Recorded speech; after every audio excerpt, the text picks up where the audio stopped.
Saya mau ambil contoh. Nah, di depan ini ada mic, Bapak Ibu yang dikasihi Tuhan.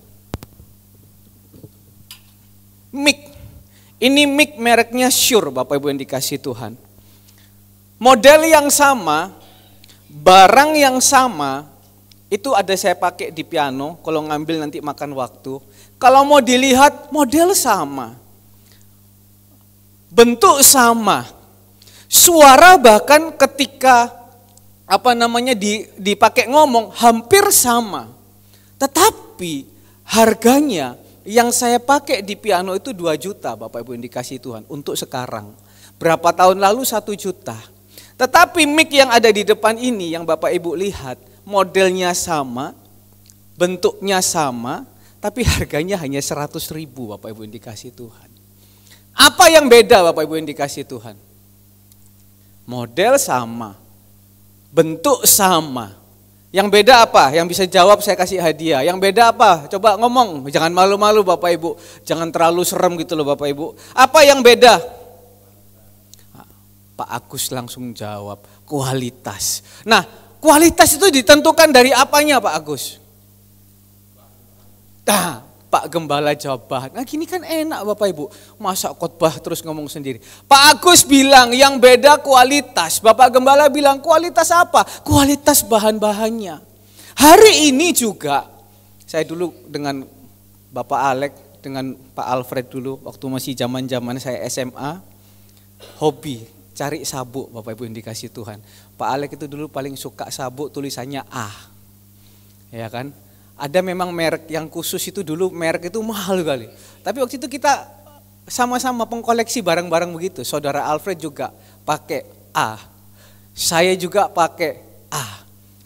Kan kita bertiga ini kan kalau pakai palsu kan gak ada yang tahu. Palsu apa asli. Coba lihat Bapak Alek yang pakai, Pak Alfred yang pakai, saya yang pakai. Asli yo, asli yo. Tapi jujur aja zaman dulu ya gak tahu ya kalau Bapak Alek ya. Pokoknya kalau saya dengan Alfred dulu zaman dulu suka ke pasar Atom bareng-bareng cari. Iklo mereknya nek misalnya asli, mahal. Tapi pasar Atom zaman dulu 50.000, 75.000. Kantong-kantongnya saya berdua waktu itu ya pasaran begitu Bapak, 75.000. Tapi pakai enggak lama Bapak Ibu brodol. Kulitnya brodol gitu kan ya. Keren tulisannya A gitu ya, Alek, Alfred, Andre gitu kan ya. Keren, kemana-mana itu bertiga kan. Dulu kan zamannya Tomingse gitu kan ya. Alek, Alfred, Andre. Makan kemana-mana Alek, Alfred, Andre. Pakai KW-KW gitu, pakai gak lama. Endi sabuk brodol. Endi sabuk putus gitu kan ya. Tapi kalau yang asli, kalau yang bagus, kualitasnya beda. Bahannya beda. Pakainya pun juga pasti beda. Sabuk Bapak Gembala yang hari ini dikasih ke saya Bapak Ibu, belinya kalau nggak salah waktu itu di Korea. Waktu Bapak Gembala diajak pergi ke Korea, sampai hari ini Bapak Ibu yang dikasih Tuhan. Itu asli. Berapa hari yang lalu, karena saya ini agak kurus Bapak Ibu yang dikasih Tuhan, memuji diri sendiri. Saya agak kurus, saya pakai habis doa pagi saya pakai celana, saya pakai sabuk, kalau nggak melorot celana saya. Kemudian hujan keras. Hujan keras, tiba-tiba di lantai 3 banjir Bapak Ibu yang dikasihi Tuhan. Maka saya dengan segera pergi ke lantai 3 hujan-hujanan membetulkan. Membetulkan semua dan betul ternyata karena sudah lama nggak hujan, ada banyak tanaman yang nyangkut-nyangkut di situ, airnya sudah lancar. Tapi sabuk itu kena air Bapak Ibu yang dikasihi Tuhan. Waduh, tapi hari ini mau dia kena air, mau dia digesek dimanapun, mau dipakai berapa lama pun, barang yang asli, barang yang ori, barang yang bahannya bagus, pasti berbeda dengan barang yang kelihatannya sama, kelihatannya keren, barang yang sama, tetapi kualitasnya jelek, itu pasti beda. Nah hari ini Bapak Ibu yang dikasihi Tuhan, Tuhan taruh sesuatu di dalam hati saya. Apa yang mau disampaikan di dalam jemaat GBI Surya Kebenaran. Tuhan mau supaya jemaat GBI Surya Kebenaran bukan menjadi jemaat Kristen yang KW. Kasih tahu kanan kirinya, jangan jadi KW. Kalau KW, Tuhan tidak menciptakan kita KW. Kita buka sama-sama di dalam Efesus pasal yang kedua. Efesus pasal yang kedua ayat yang ke-9. Efesus pasal yang kedua ayat yang ke-8 sampai yang ke-10. Efesus pasal yang kedua ayat yang ke-8 sampai yang ke-10. Sebab karena kasih karunia kamu diselamatkan oleh iman. Itu bukan hasil usahamu, tetapi pemberian Allah. Ayat yang ke-9, itu bukan hasil pekerjaanmu, jangan ada orang yang memegahkan diri. Tetapi ayat yang ke-10 dikatakan di situ apa? Karena kita ini apa? Buatan Allah. Diciptakan dalam Kristus Yesus untuk apa? Melakukan pekerjaan baik yang dipersiapkan Allah sebelumnya. Ia mau supaya kita hidup di dalamnya. Imani Bapak Ibu yang dikasihi Tuhan, kita ini bukan manusia KW. Kita ini bukan abal-abal, tetapi kita ini siapapun kita, apapun keadaan kita hari ini, baik tidak baik, jelek enggak jelek, bagus enggak bagus, seneng enggak seneng, sedih enggak sedih, kita ini buatan Allah. Ori Bapak Ibu yang dikasihi Tuhan. Kita ini asli, katakan kanan kirinya, kita ini asli. Asli loh. Bak Poci Ien aja sampai bikin. Bak Poci Ien asli loh. Betul ya kalau nggak salah ya. Asli loh. Kita ini asli Bapak Ibu. Tapi hari ini banyak orang yang nggak asli. Manusia aja ada yang KW loh Bapak Ibu. Itu bukan manusianya yang KW, tapi kepribadiannya yang KW. Saya pernah makan di suatu tempat, ketemu seorang cowok gitu ya. Badannya maco Bapak Ibu. Badannya besar, ganteng. Kayak londo-londo gitu, bajunya juga keren. Terus saudara Catherine bilang, itu loh kok, itu orang ini loh kok. Tapi kok bilang-bilang homo. Do you know homo? Itu bukan manusianya yang KW, tapi dia yang mau supaya manusia yang dia udah laki betul-betul jadi KW. Hari ini kan banyak orang yang seperti itu. Nah, firman Tuhan pada hari ini, Tuhan punya kerinduan supaya kita jangan jadi seperti orang Kristen KW. Karena Tuhan sudah menciptakan kita dengan bahan yang terbaik. Dari surga, import.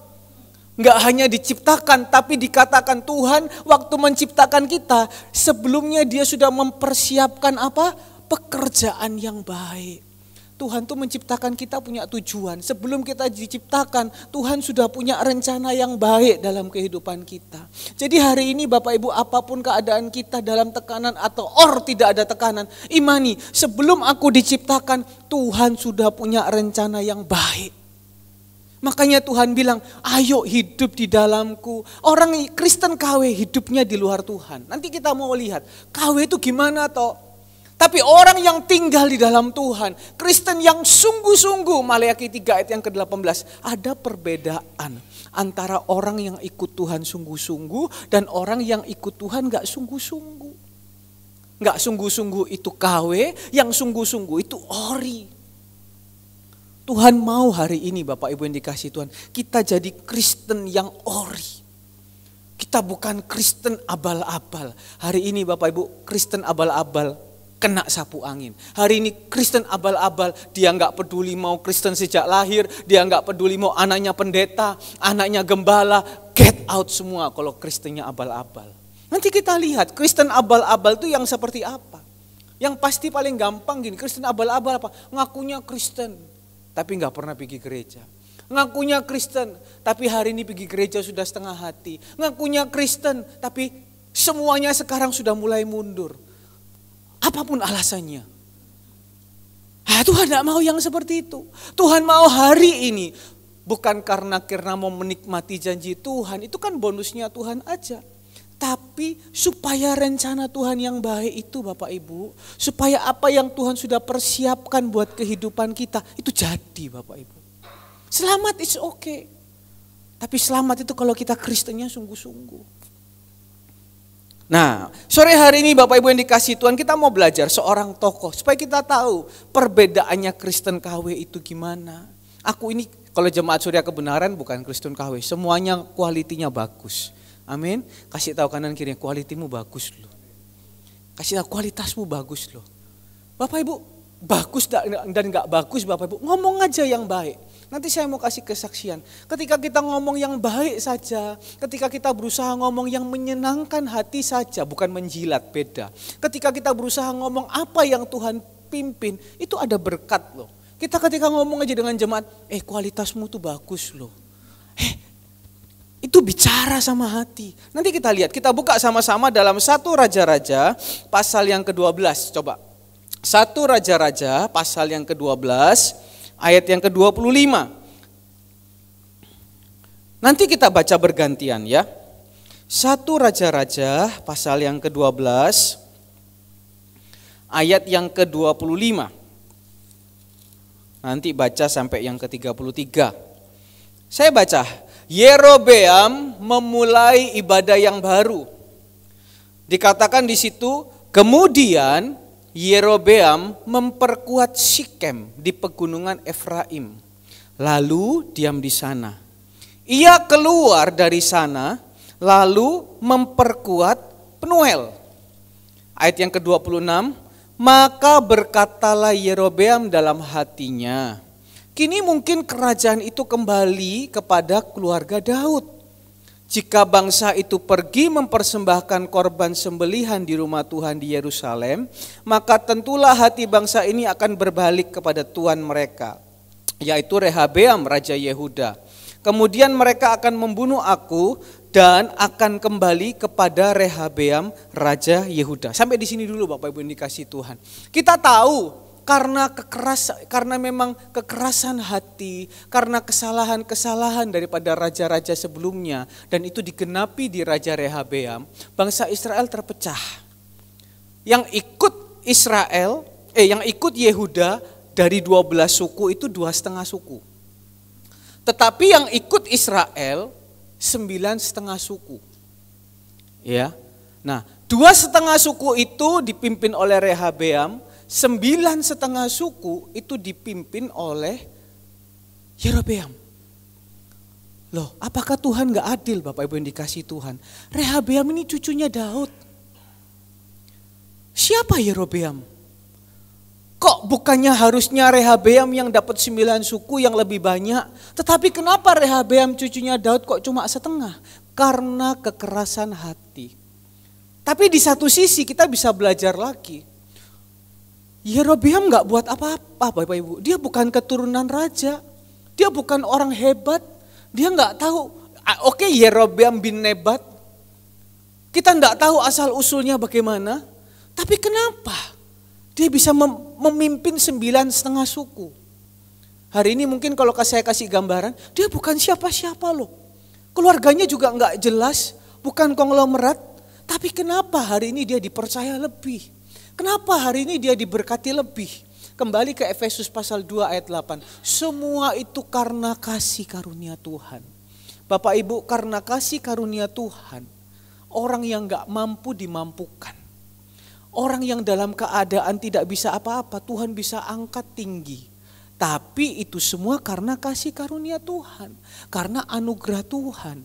Jadi hari ini jangan berkecil hati apapun keadaan kita. Karena Tuhan mampu membuat yang tidak mungkin jadi mungkin. Ada amin? Siapa Yerobeam?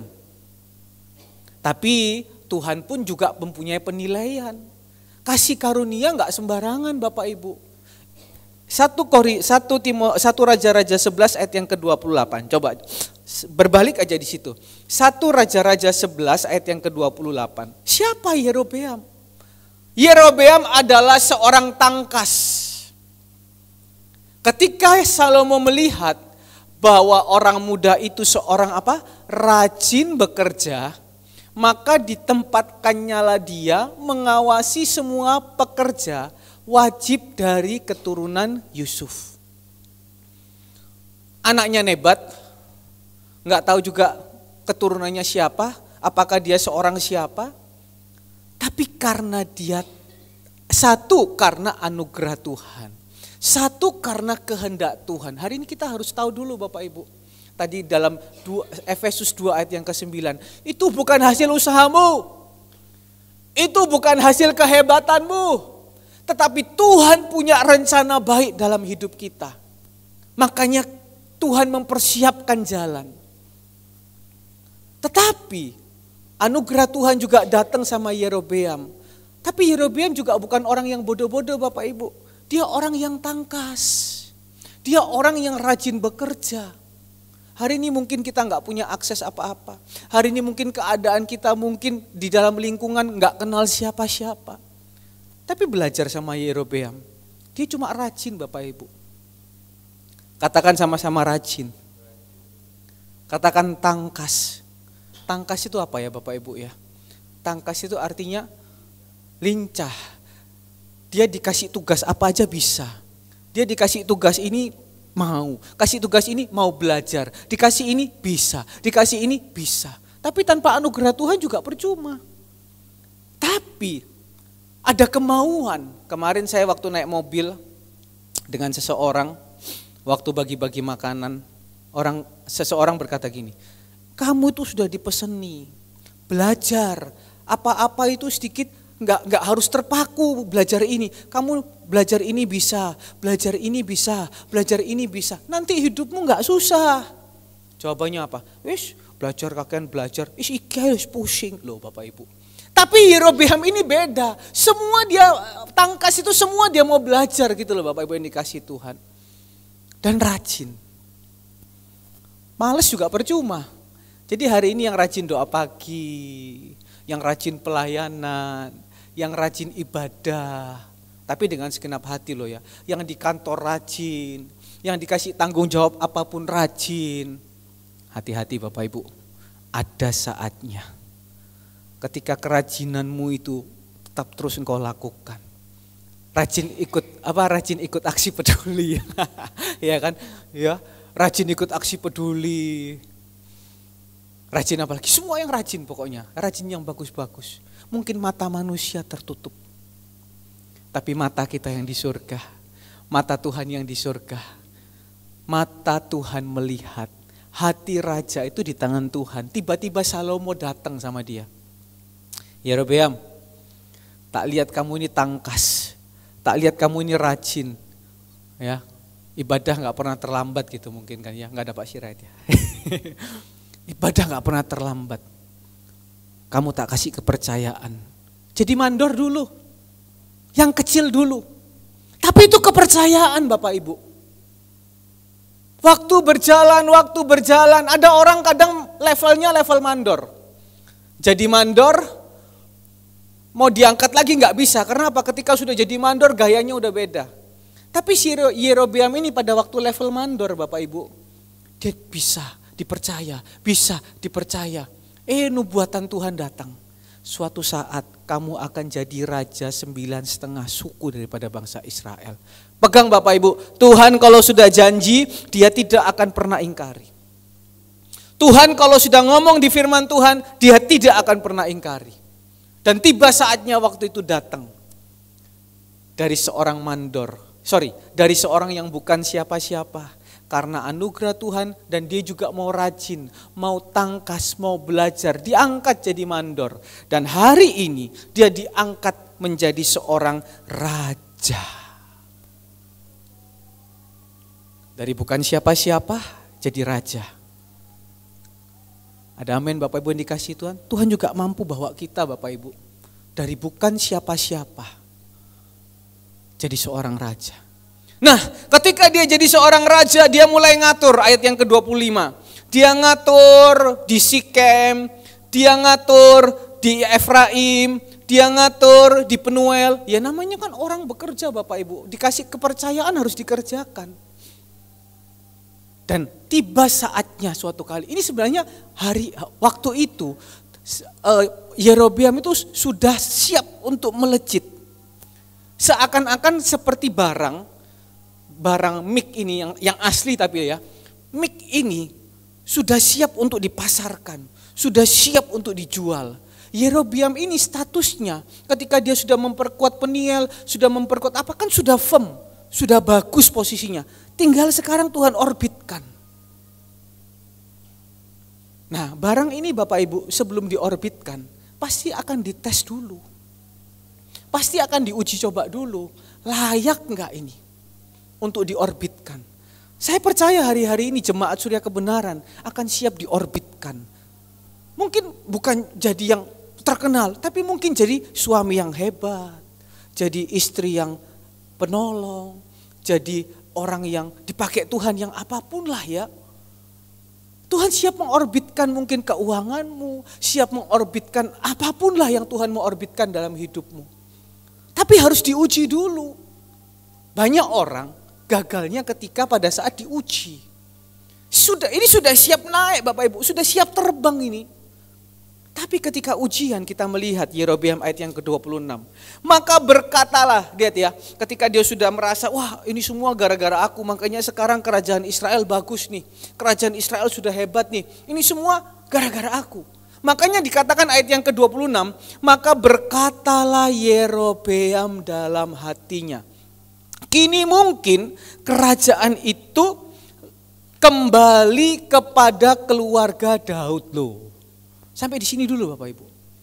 Maka berkatalah Yerobeam dalam hatinya. Mungkin dia karena dia sibuk memperkuat Peniel, dia sibuk memperkuat ini, dia sibuk dengan pekerjaannya sebagai seorang raja.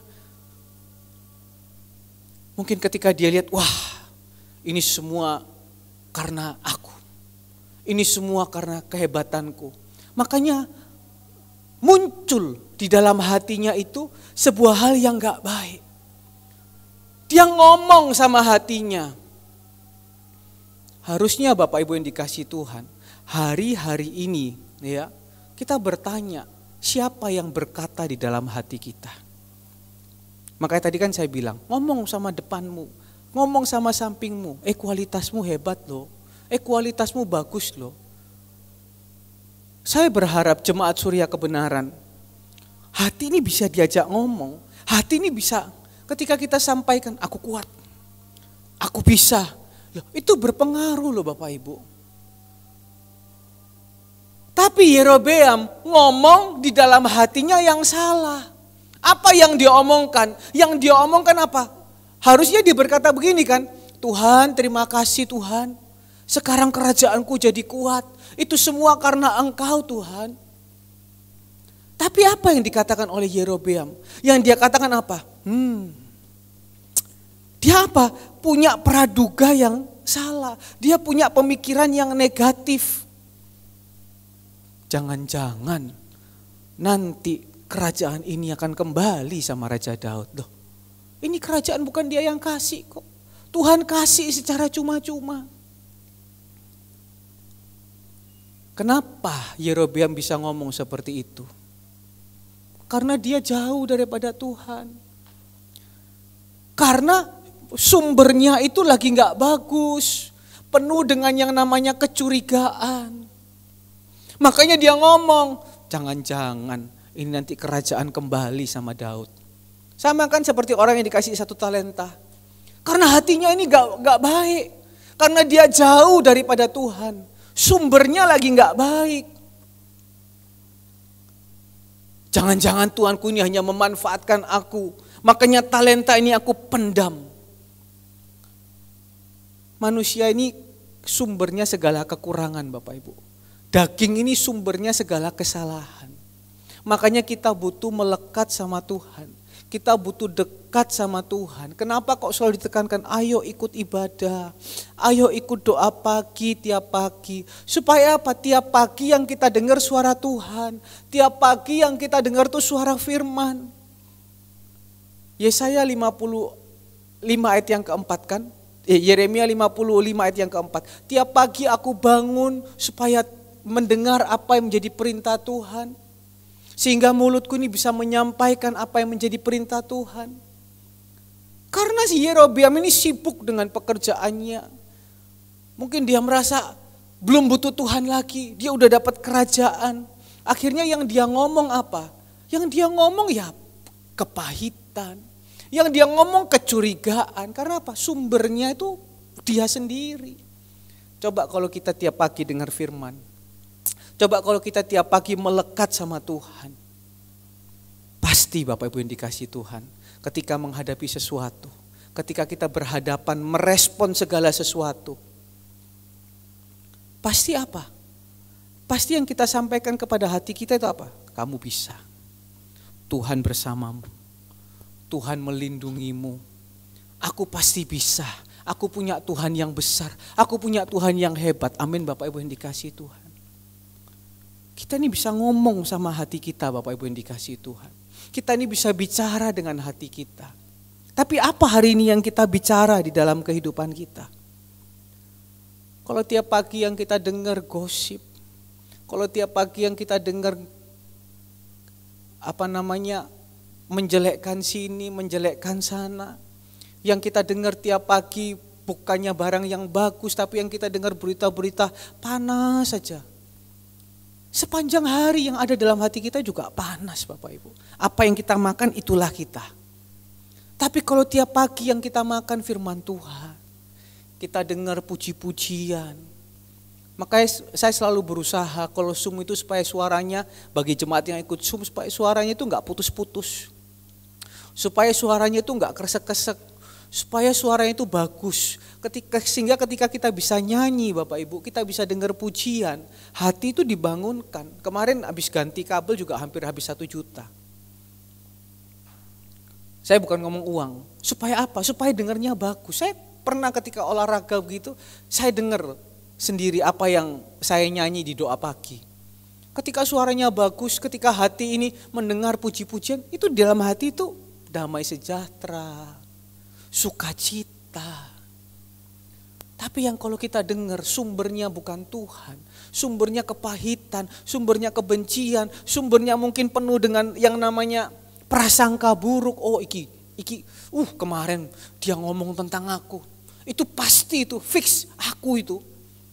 Biar dia gak sebut nama, pasti itu aku. Kalau misalnya sumber kita baik, sumber kita benar, kita melekat sama Tuhan, kita akan berkata seperti ini.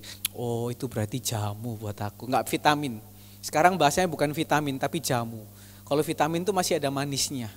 Tapi kalau jamu itu mungkin pahit gitu kayaknya. Oh kalau itu saya, ya sudah saya bertobat, itu berarti jamu buat saya.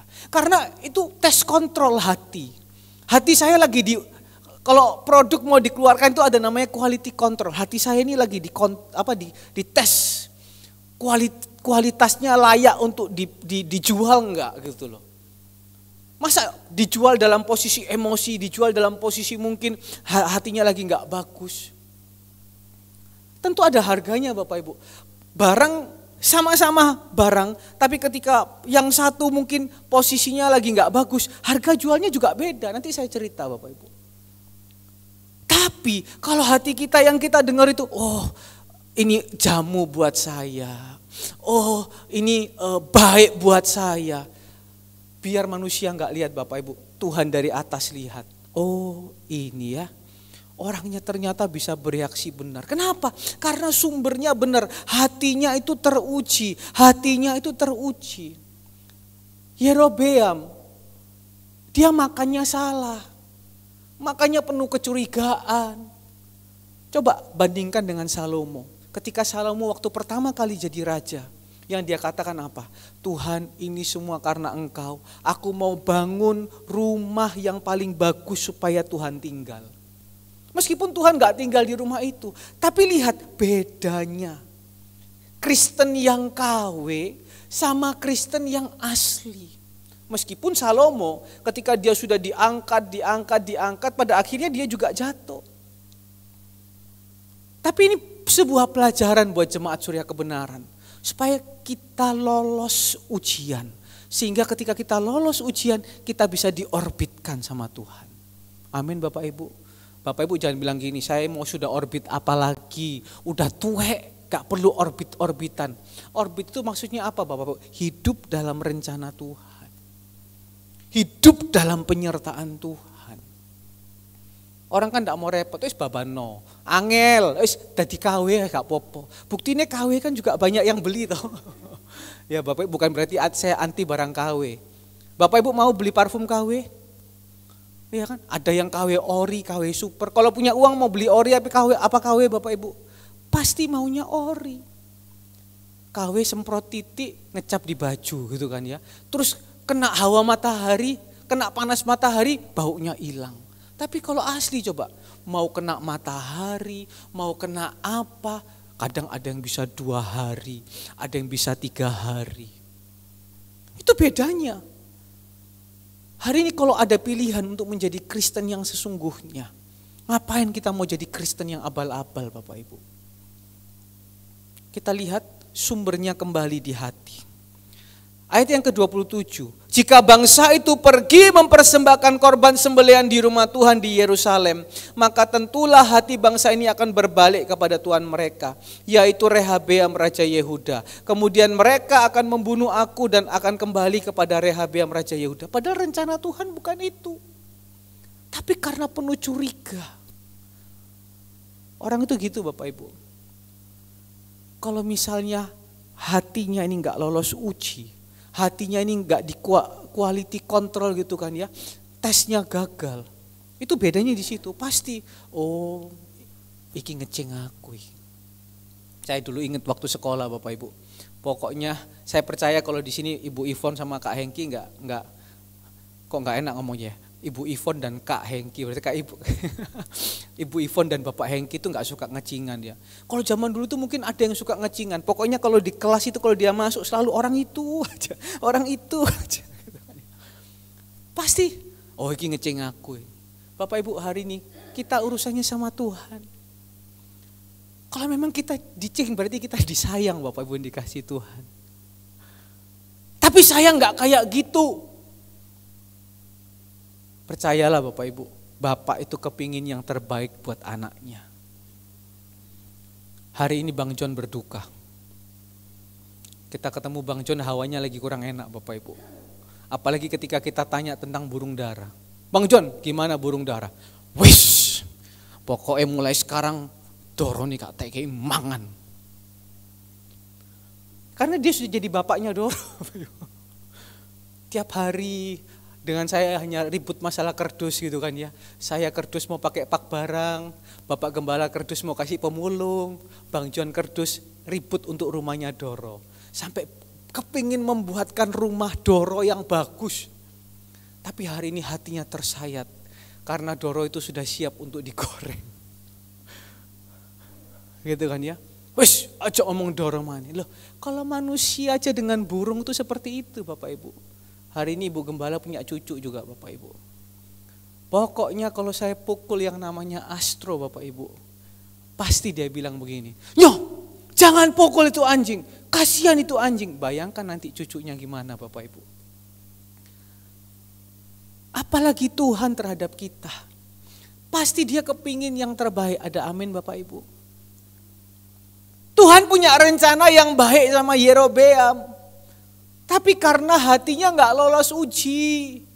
Dia berpikir aku dapat semua ini karena hebatku. Aku dapat ini semua karena kuatku. Makanya hari ini Bapak Ibu yang dikasih Tuhan, milikilah hati yang lolos ujian. Apa itu hati yang lolos ujian? Hati yang bisa melihat segala sesuatu itu untuk mendatangkan kebaikan. Oh terjadi ini itu untuk mendatangkan kebaikan. Oh terjadi ini itu untuk mendatangkan kebaikan. Karena Tuhan tidak pernah mendatangkan yang jelek buat kita. Meskipun kelihatannya jelek, tapi di balik itu Tuhan sedang mempersiapkan yang baik dalam kehidupan kita. Amin. Tapi Yerobeam hatinya gak lolos uji. Selalu pemikirannya negatif, negatif, negatif, negatif. Bukan pemikiran, hatinya dulu. Saya percaya jemaat GBI Surya Kebenaran semuanya punya hati yang lolos uji. Amin. Karena kalau di sini saja sudah gagal Bapak Ibu, sudah nggak bisa jadi Kristen yang sungguh-sungguh. Kristennya tetap KW. Kita kan mau dapat berkat yang sungguhan toh, nggak mau dapat berkat KW kan? Wes gak apa-apa lah, yang penting hari ini berkat. Gak usah pikir asli dan KW itu orang dunia juga biar dia KW. Toh ya diberkati loh. Kerjaannya tambah maju loh. Tuhan bilang, lihat akhirnya. Lihat endingnya. Orang Kristen tuh bukan lihat sekarang. Lihat endingnya. Ya, lihat bedanya Yerobeam dan bedanya Salomo. Hati yang teruji dan hati yang tidak tahan uji. Tuhan Yesus pun juga begitu. Kalau dia bisa komen, Bapak katanya kamu punya rencana baik terhadap aku. Tapi kok baiknya itu disalib. Tapi kok baiknya itu harus menghadapi siksaan. Apa Tuhan gak mampu menghindarkan dari siksaan? Sakit loh ini disiksa. Tapi Tuhan melihat semuanya itu untuk mendatangkan kebaikan. Makanya sampai hari ini itu tidak ada jalan lain kepada keselamatan. Hanya satu, Tuhan Yesus. Boleh Tuhannya banyak. Boleh pemimpin agama banyak. Tapi jalan untuk masuk keselamatan hanya satu, Tuhan Yesus. Karena apa? Dia bisa melihat segala sesuatu itu untuk mendatangkan kebaikan. Yerobeam gak bisa melihat itu. Dia melihat semua itu karena hasil usahanya. Semua karena hasil hebatnya. Padahal belum dia apa-apain loh ini Bapak Ibu. Ya, jangan miliki hati yang seperti itu Bapak Ibu. Ayo miliki hati yang tahan uji. Hati yang lolos ujian. Yang kedua, kita lihat ayat yang ke-28. Sesudah menimbang-nimbang, maka raja membuat 2 anak lembu jantan dari emas dan ia berkata kepada mereka, sudah cukup lamanya kamu pergi ke Yerusalem hai Israel. Lihatlah sekarang Allahmu yang telah menuntun engkau keluar dari tanah Mesir. Ayat yang ke-29, lalu ia menaruh lembu yang satu di Betel dan yang lain ditempatkannya di Dan. Sampai di situ. Sesudah menimbang-nimbang, berawal dari hati yang tidak tulus, berawal dari hati yang penuh curiga, berawal dari hati yang tidak lolos ujian. Ini kalau komputer Bapak Ibu yang dikasih, HP Bapak Ibu yang dikasih Tuhan, ketika dites tahan uji, ini sudah enggak, kalau orang bilang otaknya sudah enggak normal, jadi udah enggak bisa diorbitkan. Tapi kalau manusia nggak bisa, mau nggak mau hidup tetap berjalan Bapak Ibu yang dikasih Tuhan. Kalau HP mungkin, oh ya gagal produk nggak jadi. Tapi manusia mau nggak mau tetap jalan. Nah berawal dari hati yang nggak baik itu dan juga setelah itu dia timbang-timbang. Alkitab katakan sesudah dia berkonsultasi. Konsultasi itu kan berarti kan ngomong-ngomong Bapak Ibu, tanya-tanya sama orang. Akhirnya dia ambil sebuah keputusan. Keputusannya apa? Kalau gitu supaya bangsa Israel jangan kembali lagi ke tempatnya yang asli, ke rumah ibadahnya yang asli. Oke, di utara buat satu, di selatan buat satu. Supaya mereka gak perlu ke tengah lagi. Bapak Ibu, apa yang menjadi milik Tuhan? Biarlah menjadi milik Tuhan. Harusnya kalau dia lolos ujian hati. Loh ini kan juga rakyat-rakyatnya Tuhan. Saya hanya dititipin. Kalau mereka mau beribadah silahkan. Mereka mau memang pergi ke situ silahkan. Ya memang karena itu tempatnya. Tapi karena ada ketakutan, ada kekhawatiran, ada hati yang gak beres, yang gak tahan uji. Dia buat keputusan yang salah. Setelah komunikasi sama ini, setelah tanya sama ini. Nah hari ini Bapak Ibu, kalau hati kita gak beres, ujungnya keputusan kita salah. Makanya benahin hati ini Bapak Ibu. Kalau hati ini kita bisa benahin, hati kita ini bisa lolos ujian, kita ambil keputusan bisa benar Bapak Ibu. Tapi kalau dari hati ini, ada orang kan yang berkata seperti ini, wah tunggu, saya berdoa dulu. Gak salah. Oh saya puasa dulu. Gak salah. Tapi kalau hatimu udah gak beres dari awal, kalau hatinya udah salah dari awal, hatinya penuh dengan yang namanya kedagingan, kamu mau puasa, kamu mau apa? Kalau orang suami dan istri itu apa? Bertarak apa? Berpisah sementara. Kalau ininya nggak diberesin, mau berpisah 3 tahun, 4 tahun, tetap bodoh Bapak Ibu yang dikasih Tuhan. Sama hasilnya, salah. Tapi kalau hatimu beres, hatimu tulus, hatimu punya tujuan yang baik, keputusannya itu nanti akan benar. Ditambah lagi, dia konsultasinya sama orang yang salah pasti. Orang kepahitan ketemu orang kepahitan. Orang curigaan ketemu orang curigaan. Bener. Wis talah, kan memang dicing kok. Oh bener, memang orang itu seperti itu. Oh memang bener. Wis talah, gak usah gereja-gereja lagi. Penting duit, penting hidupmu aman dulu. Ya bener, tumbuh apa? Tomboh ketemu tutup apa? Ya itu, tomboh le tutup, botol ketemu tutup. Cocok. Fix. Jadilah keputusan yang salah. Saya tadi nyoba.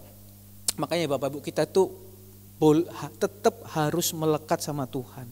Hari ini kita nggak usah ngomong sama manusia Bapak Ibu. Ngomong aja sama komputer. Saya tadi coba tanya sama komputer. Apakah manusia boleh bercerai atau tidak?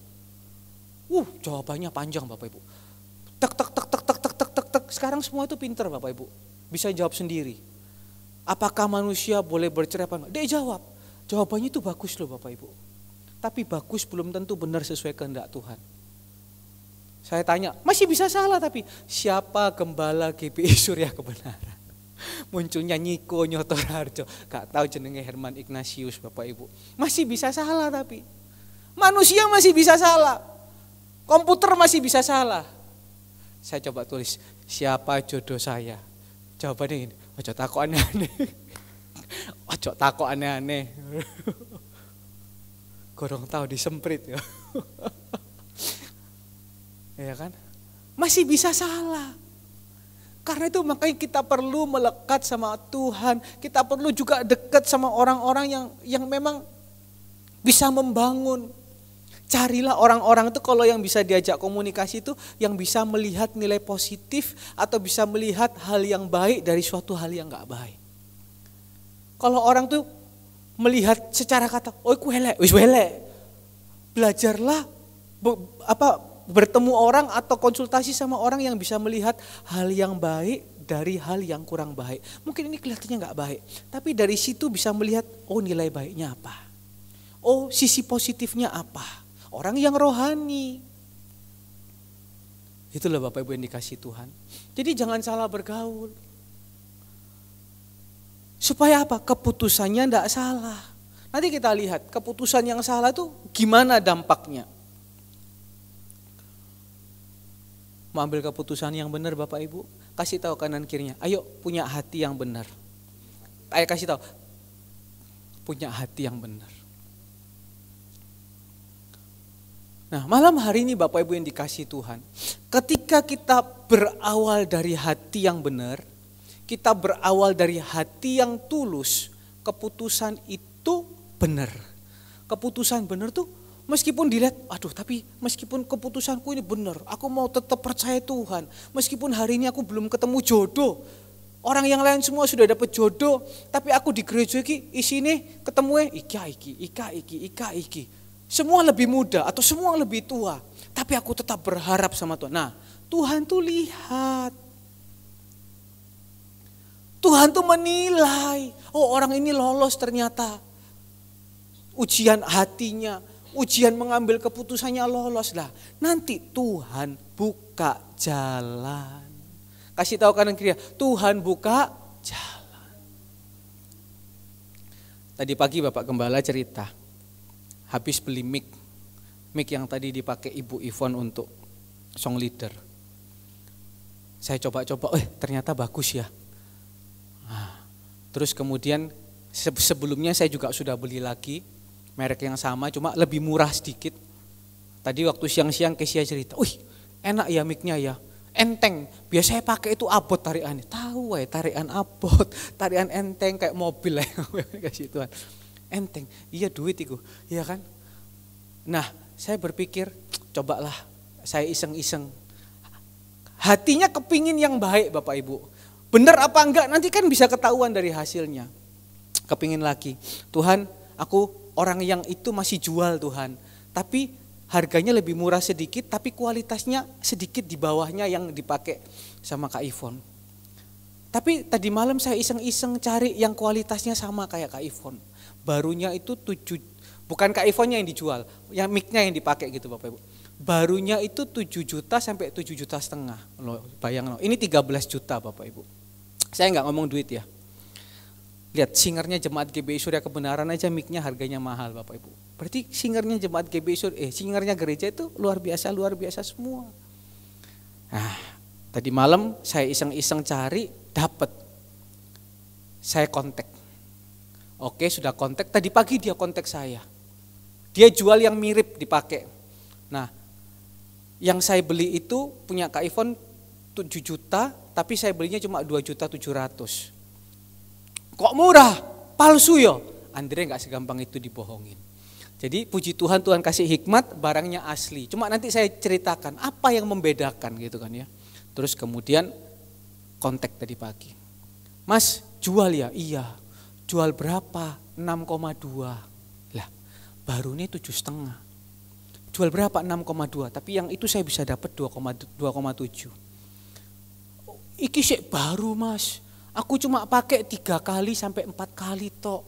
Aku penyanyi, dia bilang gitu. Oh ya, saya nggak berani nawar Bapak Ibu. Duitnya nggak ada Bapak Ibu. Kalau 2 jutaan mungkin. Terus saya bilang gini, Mas, aku baru beli loh Mas kemarin. Harganya 2,7 loh. Mas, iki kayak baru loh Mas. Wis, tak potong 1 juta Mas.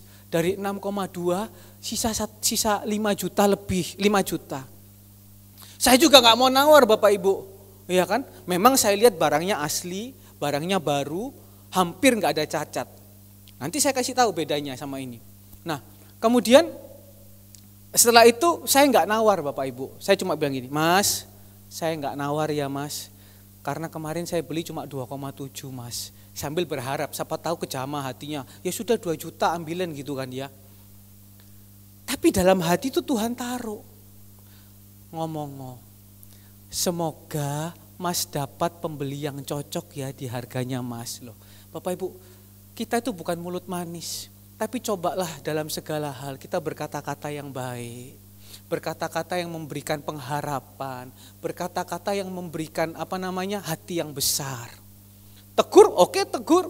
Tapi ketika Tuhan berbicara seperti itu, saya ngomong, Mas, semoga dapat pembeli yang baik. Dia ngomong, Mas, saya ini tinggalnya di Taman Dayu loh. Saya bukan orang kaya tapi loh ya, saya Taman Dayu tapi yang masuk di kampung-kampung. Terus apakah saya nggak jawab? Saya berusaha ngomong lagi, Mas, hari ini mungkin belum kaya loh ya. Tapi suatu saat kita kan nggak tahu, manusia itu hidup, yang penting jalannya benar, jalannya tulus, pasti bisa diberkati. Oh iya setuju, ya sudah kalau gitu kamu nggak tak panggil Mas ya, kamu tak panggil Ko aja ya. Loh sudah jadi saudara Bapak Ibu. Barang belum dapat Bapak Ibu. Ya sudah, masa saya mau ngajak ngomong-ngomong terus, dia masih tanya, kamu cowok apa cewek gitu kan ya. Lah iki fotoku jelas cowok ya kan, udah jelas fotoku cowok ini. Tiba-tiba dia ngomong gini, Mas, kasih ono 3 juta ya gak apa-apa. Nanti sisanya Mas mau bayar kapan-kapan terserah. Ada amin Bapak Ibu. Karena dimulai dari hati yang tulus. Dimulai dari hati yang gak neko-neko, kepingin hanya untuk memuliakan nama Tuhan. Saya belum amin Bapak Ibu, saya belum iyakan. Duitnya belum ada ya. Mungkin siapa tahu pulang dari tempat ini Mas Hengki bilang, Dre 3 juta enteng. Oh Mami Gohong tiba-tiba datang. Dre, aku suka nyanyi loh Dre. Nanti Natal aku mau nyanyi. Tak kasih, tapi mic-nya buat aku nyanyi loh Dre. Siap. Ya kan? Bahkan hati Tuhan siapa yang tahu. Anak ini masih muda Bapak Ibu, butuh duit kan pasti. Sudah, ini 3 juta kamu bawa. Nanti sisanya kapan-kapan ada waktu baru bayar. Ada orang mau kayak gitu Bapak Ibu dikasih Tuhan. Yang kemarin saja sesama loh, ini bukan sesama. Yang kemarin saya beli, ya kenapa kok bisa murah, tutupnya baterai pecah soalnya Bapak Ibu. Iya kan, tutupnya baterai pecah makanya harganya selisih jauh. Tapi semuanya masih ori, tutup baterai itu mah gampang Bapak Ibu. Yang kemarin aja cash keras kok. Nanti ada uang baru saya kirim barangnya, loh. Itu padahal sesama seiman. Alkitab katakan apa? Bertolong-tolonglah khususnya kamu sesama seiman. Ini loh yang tidak kenal Tuhan Bapak Ibu. Tidak kenal Tuhan Yesus maksudnya. Bawa mas, Tuhan buka jalan. Saya bukan cerita gini terus kemudian, saya cuma cerita. Kalau ada hati yang benar, ada keputusan coba yang benar, Tuhan itu buka jalan, Tuhan itu permudah.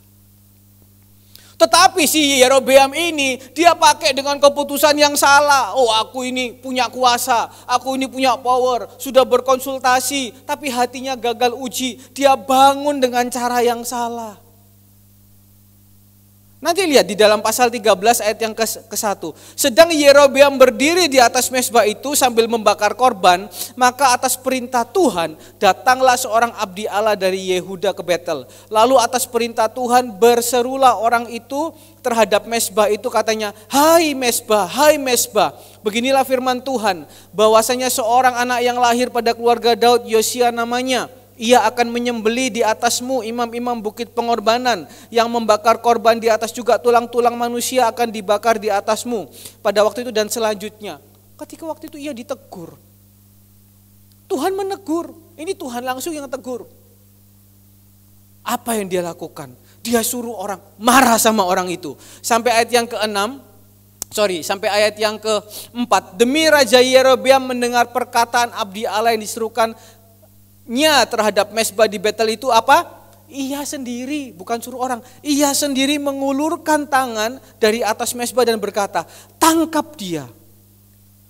Tetapi ketika dia suruh tangkap, tangannya gak iso turun.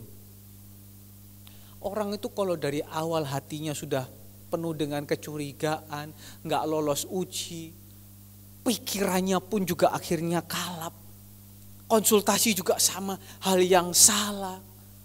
Bukan datang sama Tuhan, Tuhan maunya apa. Banyak orang kan begitu, Tuhan maunya apa, Tuhan maunya apa. Tapi dia tetap hatinya yang panas, hatinya yang jengkel itu yang dikeluarkan. Outputnya ya begini Bapak Ibu. Ketika ditegur, ketika dikoreksi, apa yang dia lakukan? Tangkap orang itu. Coba Raja Daud, ketika dia ditegur di depan umum, dia hanya bilang, itu saya bertobat. Saya bukan membanding-bandingkan, tapi kita bisa melihat Raja Daud, dia lolos ujian, maka dikatakan kenapa dia berkenan sama Tuhan. Ya Tuhan, saya salah. Tapi Yerobeam kan tidak tangkap, bahkan gak sampai di situ Bapak Ibu. Ketika tangannya sudah turun, Tuhan sudah tolong, nabi itu disuruh kejar lagi, dibohongin lagi. Karena dia gak mau berubah. Tuhan bilang, ya sudahlah, memang gagal uji. Makanya dikatakan di dalam pasal 13 ayat yang pasal yang ke-14 ayat yang ke-10. Maka Tuhan menyapu keluarga Yerobeam. Seperti apa Bapak Ibu yang dikasihi Tuhan? Saya percaya jemaat Surya Kebenaran bukan jemaat yang disapu. Tapi jemaat Surya Kebenaran jemaat yang diangkat Tuhan. Yang diorbitkan oleh Tuhan. Karena apa? Kristennya betul-betul Kristen. Tapi kalau Kristen KW, keputusannya salah. Ya ayat kalau dikatakan di dalam 1 Raja-Raja pasal yang ke-12 ayat yang ke-30. 1 Raja-Raja 12 ayat yang ke-30 dikatakan situ apa? Maka keputusan itu menyebabkan apa? Orang berdosa. Karena keputusan yang salah, suami kena, istri kena, anak kena, rakyat kena, semua kena. Karena hati yang tidak tahan uji tadi. Karena hati yang tidak lolos tes, dampaknya semua kena. Ayolah jemaat GBI Surya Kebenaran. Saya percaya jemaat GBI Surya Kebenaran ini bukan jemaat Kristen abal-abal. Bukan jemaat Kristen KW. Tapi jemaat yang lolos di dalam setiap tes quality itu. Kualitasnya itu teruji. Ada amin Bapak Ibu dikasihi Tuhan. Harganya beda. Kita mau lihat, ini bagian yang terakhir. Ketika seseorang yang namanya Ishak, di dalam Kejadian pasal yang ke-26. Kejadian pasal yang ke-26. Ayat yang pertama, maka timbullah kelaparan di negeri itu. Keadaannya kelaparan Bapak Ibu. Kalau yang tadi Yerobeam, keadaannya baru naik tahta nih. Keadaannya lagi siap terbang nih, siap orbit nih. Tapi Ishak kali ini keadaannya bukan siap terbang, ini siap nelosor Bapak Ibu. Siap melarat ini Bapak Ibu. Siap kehabisan amunisi nih. Berbanding terbalik. Jadi Bapak Ibu, keadaan itu bisa bermacam-macam. Bisa keadaan diberkati, bisa keadaan kekeringan. Tapi orang yang lolos ujian, orang yang lolos quality control, dia bisa melihat segala keadaan itu dari nilai yang baik. Tuhan bisa mendatangkan kebaikan di dalam setiap keadaan. Itu Bapak Ibu. Ayo jemaat punya prinsip yang seperti itu. Di dalam setiap apapun yang dialami, selalu ada nilai yang baik yang bisa diambil. Ishak waktu itu berada di dalam kelaparan. Bukan kelaparan yang pertama yang telah terjadi dalam zaman Abraham. Sebab itu Ishak pergi ke Gerar kepada Abimelek raja orang Filistin. Lalu Tuhan menampakkan diri kepadanya serta berfirman, jangan pergi ke Mesir, diamlah di negeri yang akan kukatakan kepadamu. Tinggallah di negeri ini sebagai orang asing. Ini lebih daripada sekedar orang menasehati dengan perkataan yang gak enak. Ini sudah tahu negeri lagi penuh kelaparan. Orang kalau negeri kelaparan itu kejahatan meningkat. Betul kan? Tapi kalau misalnya Meduro sesama Meduro, masa tega bacok-bacokan Bapak Ibu? Ya kan? Masa tega bacok-bacokan? Tapi ini Ishak tinggal sebagai orang asing. Ya kan? Gak kenal orang ini. Siapa kamu? Ya kamu aja, daripada orang sesamaku di Gerar yang tak ambil makanannya, tak garai.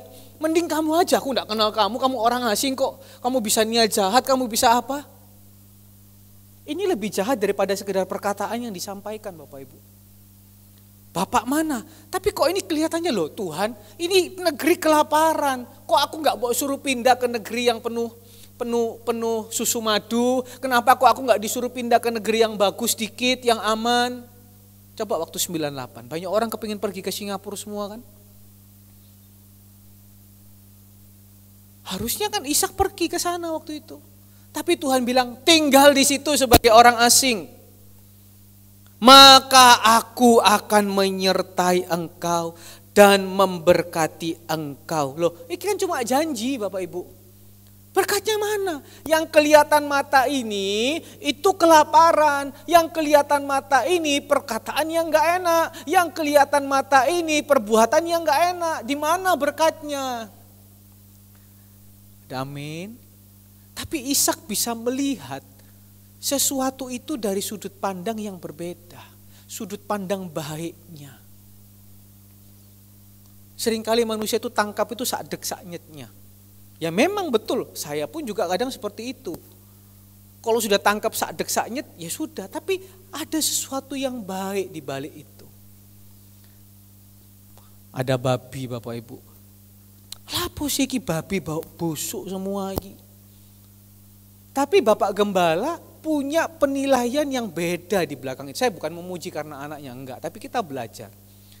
Di balik babi yang busuk itu muncullah mie Korea, muncullah Del Monte, muncullah saus Maggi, muncullah bihun, apalagi muncullah kaki babi, ya kan? Tapi kalau sudah selesai muncullah ikan Bapak Ibu. Ikan salayar lah, ikan apalah, ikan apa. Tapi dari babi yang busuk itu Bapak Ibu. Seringkali kan termasuk saya gitu kan ya. Babi busuknya itu gak mau diterima Bapak Ibu. Kalau bisa langsung yang mie Koreanya, ya kan, saus sambelnya, apa lagi, kara, apa itu santan ya, kara, leci, itunya yang seringkali kita mau terima. Tapi babi busuknya Bang John yang tukang angkat gitu. Bang John masih banyak, oh banyak. Ya kan? Itu loh Bapak Ibu kasih Tuhan. Kekeringannya nggak mau terima. Tapi lihat Ishak, dia lolos ujian hatinya. Sebab kepadamu lah dan kepada keturunanmu akan kuberikan negeri ini. Dan aku akan menepati sumpah yang telah kuikrarkan kepada Abraham ayah. Ishak mau melihat suatu hal yang baik. Bukan sampai di situ. Ayat yang ke-6, jadi tinggallah Ishak di Gerar. Ishak begini tetap pakai, kadang seringkali pakai kekuatannya sendiri. Dia takut istrinya, dia bilang ini bukan istriku, ini adikku. Tapi untung Tuhan masih tolong. Dan Ishak mau berbalik. Ishak gak pakai banyak alasan. Ayat yang ke-11, ini yang ayat yang ke-12, ini yang agak berbeda. Maka menaburlah Ishak di tanah itu, dan dalam tahun itu juga ia mendapat hasil 100 kali lipat, sebab ia diberkati Tuhan. Teorinya Bapak Ibu, di kekeringan itu bukan nabur. Tapi dia menghabiskan semua stok yang dia punya. Karena kekeringan kan. Tapi lihat, Ishak mengambil langkah berani. Tentunya pasti Tuhan yang suruh. Untuk Ishak nabur. Kenapa Ishak bisa menabur di kekeringan? Kok mau Ishak? Karena hatinya lolos ujian. Karena dia lolos ujian, dia mungkin berkonsultasi juga, dia dekat sama Tuhan, atau mungkin dia berkonsultasi dengan istrinya mendukung gitu kan. Ini kan enggak tertulis. Mungkin istrinya mendukung dan dia berketetapan, oke, kita tabur di Gerar.